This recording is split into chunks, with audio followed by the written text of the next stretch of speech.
ആരോഗ്യരംഗത്തെ കണ്ണാടി പഞ്ചായത്തിലെ പ്രവർത്തനങ്ങൾ കഴിഞ്ഞ ഈ ഗ്രീൻ കേരള എക്സ്പ്രസ്സിൽ നമുക്ക് ആദ്യഘട്ടത്തിൽ അവതരിപ്പിക്കാൻ സാധിച്ചിട്ടില്ല. ഏതായാലും രണ്ടാം ഘട്ടത്തിൽ ഞങ്ങൾക്കതിന് ഭാഗ്യമുണ്ടായി. പ്രധാനമായിട്ടും ഇപ്പോൾ നിലവിൽ കണ്ണാടി പഞ്ചായത്തിൻ്റെ ആരോഗ്യരംഗത്തെ പരിപാടികൾ പറയുമ്പോൾ ആദ്യമായിട്ട് പറയുന്നത് പാലിയേറ്റീവ് കെയർ യൂണിറ്റാണ്. പാലക്കാട് ജില്ലയിൽ ആദ്യമായിട്ട് പാലിയേറ്റീവ് കെയർ ആരംഭിച്ചത് കണ്ണാടി ഗ്രാമപഞ്ചായത്താണ്. ഞങ്ങൾ 2008-2009 ഇത് ആരംഭിച്ചു. തുടക്കത്തിൽ ഏതാണ്ട് 79 രോഗികളെ ആണ് ആദ്യമായിട്ട് ഞങ്ങൾ രജിസ്റ്റർ ചെയ്തത്. 100ഓളം രോഗികളെ കണ്ടെത്തിയിട്ട് 79 പേരെയാണ് രജിസ്റ്റർ ചെയ്തത്. അത് ഇപ്പോൾ ഏതാണ്ട് 144 രോഗികൾ രജിസ്റ്റർ ചെയ്തിട്ടുണ്ട്. ഡോക്ടറിനോട് എനിക്ക് 1-2 സംശയങ്ങളുണ്ട്. ഇപ്പം ആശുപത്രി സൗകര്യങ്ങളെ പറ്റി പറഞ്ഞു. അവിടെ ഈ കുഞ്ഞുങ്ങളെ കൊണ്ട് വരുന്ന അമ്മമാർക്ക് ബ്രസ്റ്റ് ഫീഡിങ്ങിനുള്ള സൗകര്യമുണ്ടോ? അതുപോലെ സ്ത്രീകളെ പരിശോധിക്കുമ്പം അവർക്ക് വേണ്ട പ്രൈവസി കിട്ടാറുണ്ടോ എന്നുള്ള പലരും പരാതി പറയുന്ന അതാണ്. നമ്മുടെ കൺസൾട്ട് റൂം കണ്ടാൽ അറിയാം. അതിൽ ഫ്രണ്ടിലൊരു ഇത് വെച്ച് മറിച്ചിട്ടുണ്ട്, ക്യാബിനുണ്ട്. പുറത്ത് സാധാരണഗതിയിൽ പുറത്തുനിന്ന് കാണാൻ പറ്റില്ല, പ്രൈവസി ഉണ്ട് അതിനകത്ത്. ഹോമിയോ ആശുപത്രിയിലെ ഏത് തരത്തിലുള്ള രോഗികളാണ് കൂടുതൽ വരുന്നത്? ഫീവർ കേസുകൾ ഉണ്ടാവാറുണ്ട്. പിന്നെ റുമാറ്റിക് കംപ്ലയിൻസ് കൂടുതൽ വരുന്നത് ഹോമിയോയിലേക്കാണ്. കുഞ്ഞുങ്ങളുടെ അവിടെ ഏതാണ്ട് എത്ര ഔട്ട് പേഷ്യൻസ് ഉണ്ട് ഒരു ദിവസം? അവിടെ 40 മുതൽ 50 ഇടയിലാണ്. സേവനത്തിലുപരി പാലിയേറ്റീവ് കെയറിൻ്റെ കാര്യത്തിൽ പറഞ്ഞപ്പോഴേ സാധാരണഗതിയിൽ ഇപ്പോഴും ഈ ആശുപത്രിയൊക്കെ തന്നെ കാശ് പിടുങ്ങാൻ വേണ്ടി മാത്രം ആൾക്കാർ ഈ ഓരോ വീടുകളിൽ ചെല്ലുമ്പോൾ നമുക്ക് വളരെ അതിന് കിട്ടുന്ന ഒരു മനസ്സിൻ്റെ ആ ഒരു സന്തോഷമുണ്ടല്ലോ, അത് വളരെ വലുതാണ്. എത്ര പറഞ്ഞറിയിക്കാൻ കഴിയാത്ത ഒരു വലിയ സന്തോഷമാണ് ആ കാര്യത്തിൽ. നമ്മൾ ഒരു രോഗിയെ കാണുമ്പോൾ നമുക്ക് ഒരു 25 പ്രാവശ്യം ഗുരുവായൂർ പോയാലും കിട്ടാത്ത ഒരു മനസ്സിൻ്റെ സന്തോഷമാണ് ഇതിൽ കിട്ടുന്നത്. ഇവിടെ പഞ്ചായത്തിൽ സ്ത്രീ പദവി പഠനം നടത്തിയിട്ടുണ്ടോ? അതിൻ്റെ ഒരു എന്താ അതിൽ വന്ന ഒബ്സർവേഷൻസ് ഒന്ന് പറയാമോ? സ്ത്രീ പദവി പഠനം നമ്മൾ കിലയിൽ പഞ്ചായത്തുകളെ ആദ്യം തിരഞ്ഞെടുക്കപ്പെട്ടതിൽ കണ്ണാടിയും ഉണ്ടായിരുന്നു. ആ രീതിയിലാണ് നമ്മളിവിടെ പഠനം നടത്തിയത്. പഠനത്തിൻ്റെ ഭാഗമായി കണ്ടെത്താൻ കഴിഞ്ഞ ഒരു കാര്യം, വിധവകളുടെ വല്ലാത്തൊരവസ്ഥയുണ്ട് കണ്ണാടി പഞ്ചായത്തിൽ. എന്ന് വെച്ചാൽ വളരെ ചെറിയ പ്രായം മുതലുള്ള കുട്ടികൾ വൈധവ്യം നേരിടുന്നവരുണ്ട്. അവർക്ക് വേണ്ടി നമ്മൾ പ്രത്യേകമായ 1-2 പ്രൊജക്റ്റുകളെ കുറിച്ച് ആലോചിച്ചു വരുന്നു.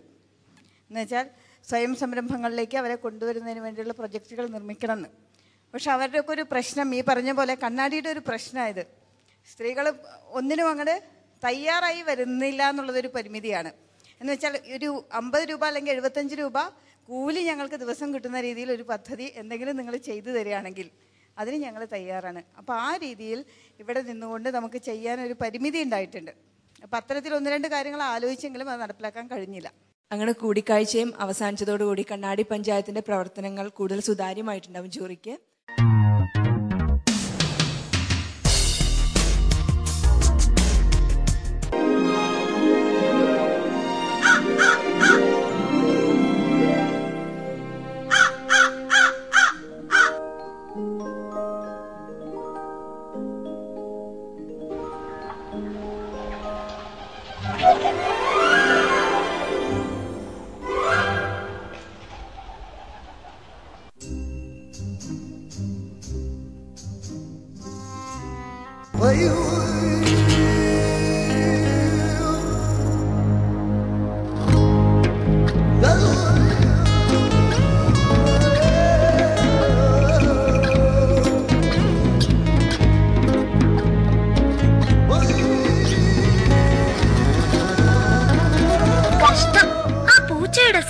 ബോധം പോലും നിങ്ങൾ മനുഷ്യർ കാണിക്കുന്നില്ലല്ലോ. പൊതുസ്ഥലത്ത് തുപ്പുകയോ മലമൂത്ര വിസർജനം ചെയ്യുകയോ ചെയ്യരുത്. സാനിറ്ററി കക്കൂസുകൾ ഉപയോഗിക്കുക. ആരോഗ്യകരമായ ജീവിതം നയിക്കുക. എന്റെ കേരളം മാലിന്യമുക്തം.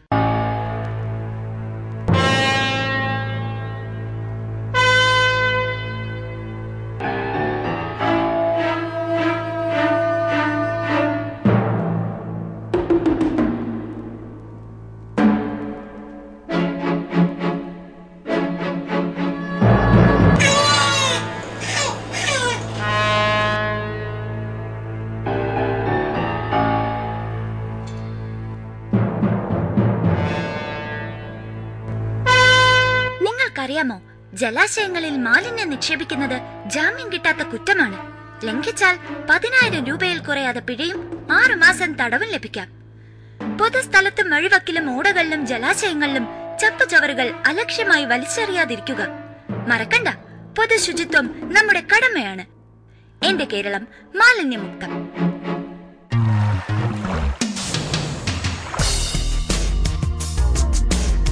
നമ്മുടെ വിധികർത്താക്കൾ അവിടെ പഞ്ചായത്തൊക്കെ വന്ന് പ്രവർത്തനങ്ങളൊക്കെ നേരിട്ട് കാണുകയുണ്ടായി. എങ്ങനെയുണ്ടായിരുന്നു ആ ഒരു അനുഭവം? പഞ്ചായത്തിൻ്റെ മുഴുവൻ ഭാഗങ്ങളിലും സമയക്കുറവ് മൂലം മഴ കാരണം എത്താൻ കഴിഞ്ഞില്ല എന്നുള്ളൊരു വിഷമമുണ്ട്. സാരല്ലേ, നമുക്ക് ഈ കുറേ കാര്യങ്ങൾ കാണിക്കാൻ പറ്റില്ല എന്ന് പറഞ്ഞു. അതിനെക്കുറിച്ച് നമുക്കിപ്പോൾ ചർച്ച ചെയ്യാം. കണ്ണൻ മാഷേ, ഗ്രീൻ കേരള എക്സ്പ്രസിൻ്റെ 2ാം ഘട്ടത്തിൽ കണ്ണാടി വളരെ വേഗം എത്തി. അഭിനന്ദനങ്ങൾ, പിന്നെ ഞങ്ങളുടെ സ്വാഗതം. ഒറ്റഞ്ഞാർ കൃഷിയിൽ 8.5 ടൺ വിളവ്, അത് എങ്ങനെയാണ് സാധിച്ചത്? എത്ര ഹെക്ടറിൽ ഇപ്പോൾ ഈ ഒറ്റഞ്ഞാർ കൃഷി ചെയ്യുന്നു? കണ്ണാടി പഞ്ചായത്തിൽ ഒറ്റഞ്ഞാർ 2-3 വർഷമായിട്ട് ചെയ്തു വരുന്നുണ്ട്.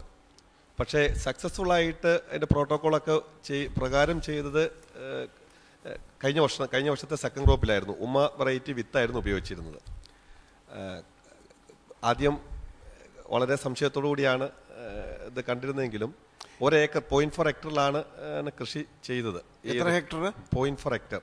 0.4 ഹെക്ടർ. 1 ഏക്കറിൽ? 1 ഏക്കറിൽ ഒരു ട്രയൽ ബേസിൽ ചെയ്തതാണ്. അത് ശരി. ട്രയൽ ബേസിൽ ചെയ്തത് ശരിക്കും ഒരു ഡെമോൺസ്ട്രേഷൻ വാല്യൂ ഉള്ള സ്ഥലമായിരുന്നതുകൊണ്ട് ഒത്തിരിയധികം ആളുകൾ അത് അട്രാക്ട് ചെയ്യുന്നുണ്ടായി. അത് അതിന്റെ പ്രധാന ഘടകങ്ങൾ എന്തൊക്കെയാണ്? ഒന്ന്, സീഡ്ലിങ്സ് പ്രൊഡ്യൂസ് ചെയ്ത രീതി തന്നെയായിരുന്നു. മാറ്റ് നഴ്സറി പ്രൊഡ്യൂസ് ചെയ്തതായിരുന്നു. ട്രാൻസ്പ്ലാന്റ് ചെയ്ത് 11ാം ദിവസം തന്നെ 12th ഡേയിൽ ട്രാൻസ്പ്ലാന്റ് ചെയ്തു. പിന്നെ കാലാവസ്ഥ വളരെ അനുയോജ്യമായിരുന്നു. വെള്ളം കയറ്റാനും ഇറക്കാനും ഒക്കെ ഉള്ള സൗകര്യങ്ങൾ ഒത്തുകിട്ടി. ശ്രദ്ധിക്കേണ്ട കാര്യങ്ങൾ എന്തൊക്കെയാണ്? ശ്രദ്ധിക്കേണ്ട കാര്യങ്ങൾ നഴ്സറി പ്രിപ്പറേഷൻ. 1 നഴ്സറി പ്രിപ്പറേഷൻ, അതൊന്ന്. 2 നടിയിൽ 3 നടുന്ന രീതി, സ്പേസിംഗ് ഒക്കെ അഡ്ജസ്റ്റ് ചെയ്ത്, കാരണം കോണോവീഡർ ഉപയോഗിച്ച് വീഡിങ് മുഴുവൻ കോണോവീഡർ വെച്ചിട്ടായിരുന്നു. അത് ശരി.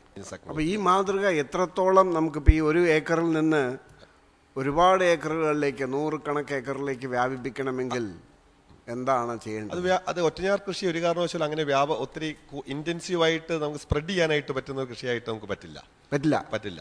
സ്ഥലം അനുയോജ്യമായിട്ട് കൃഷി ഉള്ള സ്ഥലങ്ങൾ, വെള്ളം കയറ്റി ഇറക്കാനായിട്ടുള്ള സൗകര്യമുള്ള സ്ഥലങ്ങൾ, അതുപോലെ തന്നെ സ്വന്തമായിട്ട് ഓപ്പറേഷൻസ് എല്ലാം ചെയ്യാനായിട്ട് അറിവുള്ള കൃഷിക്കാർ.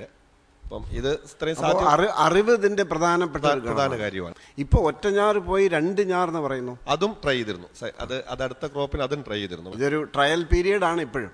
ഇതൊരു കുറച്ചെങ്കിലും ഒരു 10-100 ഏക്കറിലൊക്കെ ആവുമ്പോഴേ നമുക്കിതിന്റെ എത്രത്തോളം വ്യാപിപ്പിക്കാൻ പറ്റും, സുസ്ഥിരമാവും, ഒരു 4-5 കൊല്ലം ഒരുമിച്ച് ചെയ്യാൻ പറ്റുമോ എന്നൊക്കെ കാണുമ്പോഴാണ്. അപ്പോൾ കേരളത്തിൽ പിന്നെ ഇത് ഒരു 8.5 ടൺ കിട്ടിക്കഴിഞ്ഞാൽ പിന്നെ നമുക്ക് വലിയ പ്രശ്നമില്ല.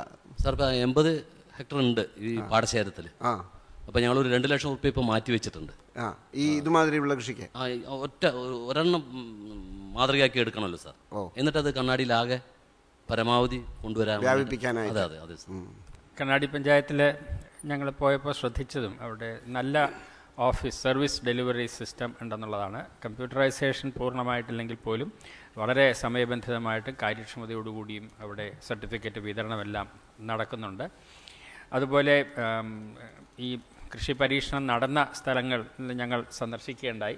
ജൈവ കൃഷിയുടെ വളരെ താല്പര്യമുള്ള കുറച്ച് കർഷകരവിടെ ഉണ്ട്. വളരെ ശ്രദ്ധിക്കേണ്ട ഒരു സംഗതി, അവർ സർട്ടിഫിക്കേഷൻ കിട്ടുന്നതിലൊന്നും താല്പര്യരല്ല. അവർക്ക് സംതൃപ്തിക്ക് വേണ്ടിയിട്ട് അവർ ജൈവ രീതിയിൽ കൃഷി ചെയ്യുന്നു. ആ വിശ്വാസമുള്ളവർ അവരുടേക്ക് ഇന്ന് നല്ല വിലയ്ക്ക് സാധനങ്ങൾ വാങ്ങുന്നുമുണ്ട് എന്നുള്ളതാണ്. നെൽകൃഷിയുടെ രംഗത്ത് ഈ 8.5 ടൺ വിളവ് എന്നുള്ളതൊരു വളരെ ചെറിയ ഒരു സംഗതിയാണെങ്കിൽ തന്നെയും ശരാശരി വിളവ് 1600 കിലോഗ്രാം പെർ ഏക്കറിൽ നിന്ന് 2400 കിലോഗ്രാമായിട്ട് വർദ്ധിപ്പിക്കാൻ അവർക്ക് കഴിഞ്ഞിട്ടുണ്ട്. അതുപോലെ സ്കൂളുകളിൽ എല്ലാം സൗജന്യമായിട്ട് ന്യൂസ് പേപ്പറുകൾ വിതരണം ചെയ്യുക, തൊഴിൽ വാർത്ത റീഡിംഗ് റൂമുകൾ കൊടുക്കുക, അത്ലറ്റ്സിന് വേണ്ടിയിട്ട് പ്രത്യേക പരിശീലനങ്ങൾ, അങ്ങനെ വളരെ നല്ല പ്രവർത്തനങ്ങൾ ഞങ്ങൾക്ക് കാണുവാൻ കഴിഞ്ഞു. ഞങ്ങളുടെ പബ്ലിക് മീറ്റിംഗിൽ ഈ യങ്സ്റ്റേഴ്സ് ഒത്തിരി കൃഷിയിലേക്ക് വരുന്നത് വലിയൊരു ആകർഷണമായിട്ടാണ് എനിക്ക് തോന്നിയത്. അഗ്രികൾച്ചറൽ മെഷീനറി ഈ കൃഷിക്ക് ആവശ്യമായിട്ടുള്ളത് അവരെന്താ പ്രൈവറ്റ് ആണോ അതോ പഞ്ചായത്ത് പഞ്ചായത്തും ബ്ലോക്കും കൊടുത്ത നടീൽ യന്ത്രമാണ് സാർ ഉള്ളത്. നടീൽ യന്ത്രമുണ്ട്. അതെ. ടില്ലറുണ്ടോ? അതുണ്ട്. അത് നമ്മൾ പഞ്ചായത്ത് സൗജന്യമായി കൊടുക്കും. പിന്നെ കൊയ്ത്ത് യന്ത്രം സാർ ഒക്കെ തമിഴ്നാടാണ്. അല്ല, അത് വാടകയ്ക്ക് എടുക്കും. അത് കർഷകൻ തന്നെ എടുത്ത് ചെയ്യും. അതെ അതെ. പാലക്കാട് ജില്ലയിൽ ആദ്യമായിട്ട് പാലിയേറ്റീവ് കെയർ യൂണിറ്റ് തുടങ്ങിയത് കണ്ണാടി പഞ്ചായത്തിലാണെന്ന് പറയുണ്ടായി. അത് ഒരു പെൻഷനർ വളരെ അദ്ദേഹത്തിന് ലഭിച്ച ഒരു സാഫല്യം, അത് എത്രത്തോളം ജനകീയ പങ്കാളിത്തത്തോടു കൂടിയാണ് ആ പദ്ധതി നടപ്പിലാക്കുന്നതെന്ന് ആ വാക്കുകളിൽ നിന്ന് നമുക്ക് മനസ്സിലായി. ഇത് കൂടാതെ പഞ്ചായത്തുമായിട്ട് ചേർന്നിട്ട് പൊതുജനാരോഗ്യ രംഗത്ത് എന്തൊക്കെ പ്രോജക്റ്റുകളാണ് കണ്ണാടിയിൽ നമ്മൾ നടപ്പിലാക്കിയിരിക്കുന്നത്? പ്രധാനമായിട്ടും ഈ നമ്മൾ പഞ്ചായത്തിലെ രോഗപ്രതിരോധ പ്രവർത്തനങ്ങളെയും ആശുപത്രിയിലെ ഭൗതിക സാഹചര്യങ്ങൾ മെച്ചപ്പെടുത്തി രോഗികൾക്ക് കൂടുതൽ ഗുണകരമായ രീതിയിലുള്ള സർവീസ് ഏർപ്പെടുത്തുകയും ചെയ്യുന്ന രീതിയിലാണ് ഞങ്ങൾ പദ്ധതി. നിർമ്മല പറയുകയുണ്ടായി, കേരളത്തിലെ ഒരുപക്ഷെ ഏറ്റവും ചെറിയ PHCകളിൽ ഒന്നാണ് ഈ കണ്ണാടി PHC. കഷ്ടിച്ചൊരു 1000 സ്ക്വയർ ഫീറ്റ് ഞങ്ങളുടെ ആശുപത്രിയുടെ ബിൽഡിങ്ങിൻ്റെ വലിപ്പമുള്ളൂ. അപ്പോൾ അവിടെ ഞങ്ങൾ പ്രധാനമായിട്ടും നമ്മൾ മറ്റ് സ്ഥലങ്ങളിൽ നിന്ന് വ്യത്യസ്തമായിട്ട് ചെയ്തിരിക്കുന്നത് ഒരു ടോക്കൺ ഡിസ്പ്ലേ സിസ്റ്റം ഏർപ്പെടുത്തിയിട്ടുണ്ട്. അപ്പോൾ ആശുപത്രിയുടെ മുമ്പിൽ നമുക്ക് വ്യക്തമായ രോഗികൾക്ക് ഇരിക്കാനുള്ള സൗകര്യങ്ങളൊന്നും ഇല്ലായിരുന്നു. ഇപ്പോൾ ഒരു 200 സ്ക്വയർ ഫീറ്റ് ഏരിയ നമ്മൾ ഷീറ്റിട്ട് മൂടിട്ട് കസേരകളൊക്കെ ഇട്ട് പേഷ്യൻ്റ് ഇരിക്കാനും കുടിക്കാനും കുടിവെള്ളവും അവർക്ക് ലാറ്റിൻ സൗകര്യമൊക്കെ ഒരുക്കിയിട്ടുണ്ട്.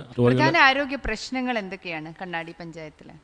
2008 ശേഷം അവിടെ കാര്യമായ സാംക്രമിക രോഗങ്ങളൊന്നും റിപ്പോർട്ട് ചെയ്യപ്പെട്ടിട്ടില്ല. ആരോഗ്യവകുപ്പ് തന്നെ ഇപ്പം പനിക്കും സാംക്രമിക രോഗങ്ങളും അപ്പുറത്തുള്ള കാര്യങ്ങളിലോട്ട് പൊയ്ക്കൊണ്ടിരിക്കുകയാണ്. ഉദാഹരണത്തിന് കഴിഞ്ഞ ആഴ്ച തന്നെ ഇപ്പം ജെൻഡർ ബേസ്ഡ് വയലൻസ്, സ്ത്രീകൾക്കെതിരെ ഗാർഹിക പീഡനം നേരിടുന്ന സ്ത്രീകൾക്ക് വേണ്ടി ജില്ലാ ആശുപത്രികളിൽ ക്ലിനിക്ക് തുടങ്ങിയിട്ടുണ്ട്. ഭൂമിക എന്ന് പറഞ്ഞിട്ടാണ് ആ പേരിട്ട ക്ലിനിക്ക്. തിരുവനന്തപുരം ജില്ലാ ആശുപത്രിയിൽ അതിന്റെ ഉദ്ഘാടനമായിരുന്നു. രോഗവുമായി ബന്ധപ്പെട്ടുള്ള കാര്യങ്ങളാണ് ഇപ്പോൾ ഡോക്ടർ ഇവിടെ പറഞ്ഞത്. സ്ത്രീ പദവി പഠനത്തിന്റെ ഭാഗമായിട്ട് ഇപ്പോൾ സംസ്ഥാനത്താകെ നടക്കുന്ന ഒരു ജെൻഡർ സെൻസിറ്റിവിറ്റി കുടുംബശ്രീയിലൂടെ ഇപ്പോൾ നമ്മുടെ കണ്ണാടി പഞ്ചായത്തിലും വളരെ സജീവമായിട്ട് നടക്കുന്നുണ്ട്. അതിലിപ്പോൾ സാധാരണ സ്ത്രീകൾക്ക് ഈ തീരുമാനമെടുക്കാനുള്ള കഴിവ്, പൊതു ഇടങ്ങളിലുള്ള പ്രാപ്യത, ഇത്തരം കാര്യങ്ങളാണ് സംസാര വിഷയമെങ്കിലും അവരുടെ ആരോഗ്യവുമായി ബന്ധപ്പെട്ട്, വിദ്യാഭ്യാസവുമായി ബന്ധപ്പെട്ട്, തൊഴിലുമായി ബന്ധപ്പെട്ടുള്ള ചർച്ചകളാണ് ഇപ്പോൾ പ്രാദേശികമായി കണ്ണാടിയിൽ നടന്നുകൊണ്ടിരിക്കുന്നത്. പ്രൈവറ്റ് ഹോസ്പിറ്റലായിട്ട് സഹകരിച്ചുകൊണ്ട് നിരവധി പ്രവർത്തനം നടത്തുന്നുണ്ട്. എന്ത് നടത്തുന്നു സാർ? പാലന ആശുപത്രി എന്ന് പറഞ്ഞൊരു പ്രൈവറ്റ് ഹോസ്പിറ്റലുണ്ട്. വലിയ സേവനമാണ് ഞങ്ങൾക്ക് അവർ തരുന്നത്. കാരണം ഇപ്പോൾ മദർ കെയർ യൂണിറ്റ് ആരംഭിച്ച് 500 രൂപ 4 മാസം പ്രഗ്നൻ്റ് ആയിട്ടുള്ള സ്ത്രീകൾക്ക് 500 രൂപ അടച്ചാൽ പ്രസവം വരെ സൗജന്യമാണ്. 500 രൂപ ആരാണ് അടയ്ക്കുന്നത്? പേഷ്യൻ്റ് അടയ്ക്കണം. 500 രൂപ അടച്ചാൽ മതി. പഞ്ചായത്തുമായിട്ട് അല്ലല്ല, ഞങ്ങൾ പഞ്ചായത്ത് കത്ത് കൊടുക്കും. പഞ്ചായത്തിന് അതെ, പ്രസിഡന്റ് ഒരു കത്ത് കൊടുക്കണം. ഈ പഞ്ചായത്തിൽ സ്ഥിരതാമസമുള്ളവരാണ്, ഇവരെ അതിൽ ഉൾപ്പെടുത്തണമെന്ന് ആവശ്യപ്പെട്ടാൽ പിന്നെ പ്രസവം കഴിയുന്നവരെ പിന്നെ പൈസ വാങ്ങിക്കാം. BPL പെട്ട ആളുകൾ. ഇപ്പോൾ ഇതുവരെയായിട്ട് കഴിഞ്ഞ ഒരു 300-ലധികം പേര് ആ സേവനം ഉപയോഗപ്പെടുത്തിയിട്ടുണ്ട്. വളരെ നല്ലൊരു മാതൃകയാണ്. കാരണം നമ്മളെപ്പോഴും പ്രത്യേകിച്ചും കേരളത്തിൽ ഇപ്പം സർക്കാർ ആശുപത്രികളിൽ വരുന്നതിനേക്കാൾ കൂടുതൽ രോഗികൾ പ്രൈവറ്റ് ആശുപത്രികളെയാണ് ആരോഗ്യ സംരക്ഷണത്തിന്. അങ്ങനെയുള്ള ഒരു സാഹചര്യത്തിൽ പഞ്ചായത്ത് വഴി പ്രത്യേകിച്ചും BPL സ്ത്രീകൾ 500 രൂപയ്ക്ക് എല്ലാ കെയറും അല്ലേ, അതല്ലേ ഉൾപ്പെടുന്നത്? പ്രസവം വരെയുള്ള സിസേറിയൻ ആണെങ്കിലും പ്രശ്നമല്ല അവിടെ. ചില കേസൊക്കെ സാർ പിന്നെ എബവ് 50,000 ഒക്കെ ആയിട്ടുണ്ട്, വാങ്ങിച്ചിട്ടില്ല, കണക്കാക്കിയപ്പോൾ വാങ്ങിച്ചിട്ടില്ല. മാഡം, അതുപോലെ ഈ ആരോഗ്യരംഗത്തെ പ്രവർത്തനങ്ങൾ പറയുമ്പോൾ 3-4 കാര്യം കൂടെ അവിടെ പ്രധാനം ചെയ്യുന്നുണ്ട്.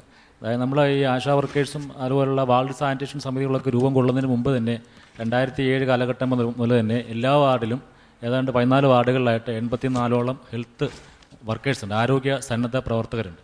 അപ്പോൾ നമ്മുടെ ആശുപത്രിയുടെ പരിപാടികളും നമ്മുടെ national programmes, pulse polio, mass drug administration, അതുപോലെ പഞ്ചായത്തിൻ്റെ കൊതുക് നിയന്ത്രണ പരിപാടികൾ, ക്ലോറിനേഷൻ, ഇതിനൊക്കെ തന്നെ നമ്മൾ ഈ വാർഡിൽ ഈ ആരോഗ്യ പ്രവർത്തകരെ നമ്മൾ പല ഘട്ടങ്ങളായിട്ട് പരിശീലനം കൊടുത്ത് അവർ നമ്മൾ സജ്ജരാക്കിയിട്ടുണ്ട്.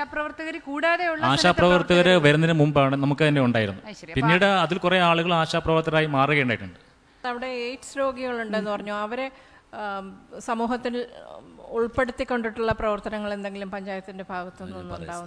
2007-2008 കാലഘട്ടത്തിൽ സംസ്ഥാനത്ത് പ്രധാനപ്പെട്ട 28 പഞ്ചായത്തുകൾ, 14 ജില്ലകളിലെ 28 പഞ്ചായത്തുകൾ തിരഞ്ഞെടുക്കപ്പെട്ടിട്ടുണ്ട്. ഈ ആയുർദളം എന്ന് പറഞ്ഞൊരു പ്രോഗ്രാം ഉണ്ടായിരുന്നു. HIV എയ്ഡ്സ് രോഗികൾക്ക് സംബന്ധിച്ച് ബന്ധപ്പെട്ട കാര്യങ്ങൾ ബോധവൽക്കരണ പരിപാടിയും അത് 1 വർഷം തുടർച്ചയായിട്ട് അവർ പഞ്ചായത്തിലെ എല്ലാ സ്ഥലങ്ങളിലും വിവിധ കലാരൂപങ്ങളുടെ മാതൃകയിലും അതുപോലെയുള്ള ബോധവൽക്കരണ പരിപാടികളും സംഘടിപ്പിക്കുകയുണ്ടായിട്ടുണ്ട്. അതിന് ഫലമായിട്ട് വളരെ വലിയ മാറ്റം വന്നിട്ടുണ്ട്. ഒരു ചെറിയ ചോദ്യം കൂടിയുള്ളത്, ഈ വിധവാ വിവാഹം നടത്തിയ വിപ്ലവം സൃഷ്ടിച്ച ഒരു സംസ്ഥാനമാണ് കേരളം.